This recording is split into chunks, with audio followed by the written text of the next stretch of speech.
یہ خبر منصف حیدرآباد روزنامے کی ہے۔ ٹوکیو، جاپان کے آئچی صوبے کے چوبو سینٹر بین الاقوامی ہوائی اڈے پر ہفتے کی صبح ایک آسٹریلیائی جیٹ اسٹار طیارے کو بم سے اڑانے کی دھمکی ملنے کے بعد ہنگامی لینڈنگ کی گئی، حالانکہ جانچ کے بعد جہاز میں کوئی بم نہیں ملا۔ یہ اطلاع NH کے براڈ کاسٹر کی جانب سے جاری کی گئی رپورٹ میں ملی ہے۔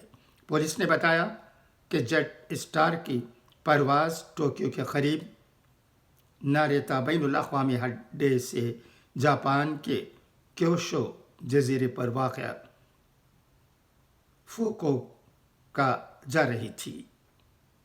ساتھ ہی طیارے کو بم سے اڑانے کے خطرے کے پیش نظر طیارے کی ہنگامی لینڈنگ بھی کرانی پڑی۔ ابھی تک کسی کے زخمی ہونے کی کوئی اطلاع نہیں ہے، تاہم تحقیقات کے بعد طیارے میں کسی قسم کا کوئی بم نہیں ملا۔